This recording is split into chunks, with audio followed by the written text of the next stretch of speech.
జిల్లాల వారీగా YCP booth level కార్యకర్తల సమావేశాలు చేపట్టనున్నారు జగన్.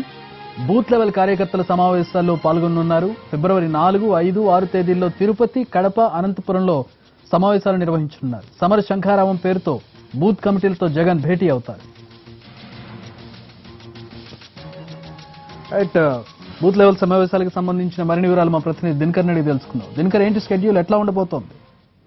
పాదయాత్ర ముగిసిన తర్వాత వైఎస్ జగన్మోహన్ రెడ్డి ఏం చేస్తారన్న దానికి సంబంధించి ఆసక్తిగా ఎదురు చూస్తున్న సమయంలో ఆయన మొదట పార్టీని బలోపేతం చేసే దాంట్లో భాగంగా ఇప్పుడు ఈ రోజు వరకు కూడా పార్టీలో చేరికలకైనా ఆహ్వానించారు. అయితే ఆ తర్వాత ఏం చేయబోతున్నారు అన్నది కొద్దిగా ఆసక్తిగా మారింది.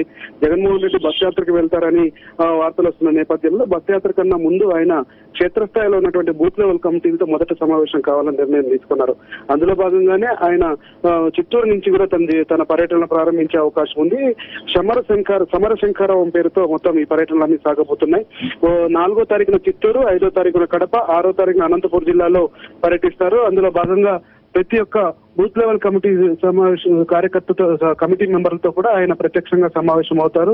ఒక స్టేడియంలో జరగబోతున్నటువంటి ఈ సమావేశంలో జగన్మోహన్ రెడ్డి క్షేత్రస్థాయిలో ఉన్నటువంటి క్యాడర్కి అలాగే బూత్ లెవెల్ కమిటీలో ఉన్నటువంటి కన్వీనర్లతో కూడా ప్రత్యేకంగా సమావేశమై భవిష్యత్తులో జరగబోతున్నటువంటి ఎన్నికల్లో వైఎస్ఆర్ కాంగ్రెస్ పార్టీ విజయానికి సంబంధించి స్థానికంగా ఉన్నటువంటి లీడర్లు ఎలాంటి జాగ్రత్తలు తీసుకోవాలి, ఎలా మెలగాలన్న దానికి సంబంధించి కూడా ఆయన ప్రత్యేకమైనటువంటి సూచనలు చేయబోతున్నారు.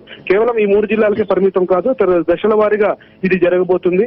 చిత్తూరు, కడప, అనంతపురం ముగిసిన తర్వాత కర్నూలు, ఆ తర్వాత ఒంగోలు, తర్వాత నెల్లూరు జిల్లాలో చూస్తారు. ఆ తర్వాత బస్సు యాత్ర ప్రారంభమయ్యే సమయానికి లేదా ఇల్లు గృహప్రవేశం నవంబర్ 14వ తారీఖు గృహప్రవేశం, ఫిబ్రవరి 14వ తారీఖున గృహప్రవేశం ఉన్న నేపథ్యంలో అప్పుడు అక్కడే కృష్ణా, గుంటూరు జిల్లాల్లో కూడా ఆయన కొన్ని జిల్లాలైనా సెలెక్టెడ్ జిల్లాల్లోనే కార్యకర్తలతో మాట్లాడబోతున్నారా, మొత్తం రాష్ట్ర వ్యాప్తంగా కాదా? జగన్మోహన్ రెడ్డి చేయబోతున్నారు. మొదట రాయలసీమ నుంచి ప్రారంభిస్తున్నారు. చిత్తూరు జిల్లాలో స్టార్ట్ అవుతుంది. దశల వారీగా సాగబోతున్నటువంటి ఈ సమరశంఖారావు కార్యక్రమం మొదట 3 జిల్లాలు, ఆ తర్వాత కర్నూలు, ఆ తర్వాత ప్రకాశం జిల్లాల్లో ముగిస్తారు. ఈ ఫిబ్రవరి 14వ తారీఖున ఉండవల్లిలో కడుతున్నటువంటి ఇల్లు గృహప్రవేశం కూడా ఉంది. ఆ క్రమంలో కృష్ణా, గుంటూరు జిల్లాకు సంబంధించినటువంటి షెడ్యూల్ కూడా వేయాలని పార్టీ ఆలోచనలో ఉంది. దీనికి సంబంధించిన వివరాలు మరికొద్ది రోజుల్లో వచ్చే అవకాశం ఉంది. మొదట అయితే చిత్తూరు జిల్లాలో 4వ తారీఖున, ఆ తర్వాత 5వ తారీఖున కడప, 6వ తారీఖున అనంతపురం జిల్లాలో ఈ పర్యటన చేస్తున్నారు. ఆ తర్వాత బూత్ లెవెల్ కమిటీకి సంబంధించినటువంటి కన్వీనర్లతో ప్రత్యేకంగా సమావేశం అవుతారు. సో అంటే ఆల్మోస్ట్ అన్ని నియోజకవర్గాల్లో తిరగడం అంటే దాదాపు మరొకసారి రాష్ట్ర పర్యటన చేయడమే అవుతుంది. ఇంకా కొన్ని జిల్లాల్లో ఒక్కొక్క జిల్లా హెడ్ క్వార్టర్ లో కొన్ని జిల్లాలకు సంబంధించిన నేతలను పిలుస్తారు. శ్రీకాకుళం వరకు వెళ్ళడానికి దొరకపోయినా కానీ విజయవాడ కేంద్రంగా కూడా సాగే అవకాశం ఉంది. మొదట రాయలసీమ జిల్లాలో కంప్లీట్ చేసిన తర్వాత రాయలసీమ జిల్లాలో 3 దశలుగా ఉంటుంది.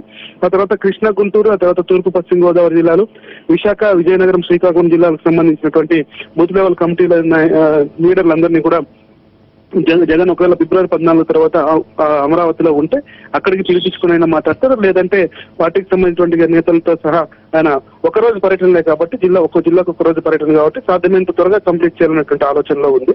ఇది మొదట చిత్తూరు జిల్లాలో ప్రారంభించిన తర్వాత దీనికి సంబంధించిన షెడ్యూల్ అంతా కూడా మరికొద్ది రోజుల్లో వెలువడదు.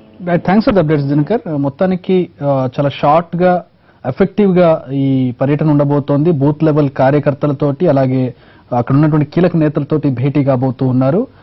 ఒక పక్కన ప్రజలకు దగ్గరయ్యే ప్రయత్నంలో పాదయాత్ర చేశారు. మళ్ళీ వెంటనే ఇప్పుడు పార్టీని బలోపేతం చేసే విధంగా, బూత్ లెవెల్ క్యాడర్ ని బలోపేతం చేసే విధంగా మరో కార్యాచరణ ప్రారంభిస్తున్నారు. దానికి సంబంధించిన అప్డేట్ ని మనం చూస్తూ ఉన్నాం.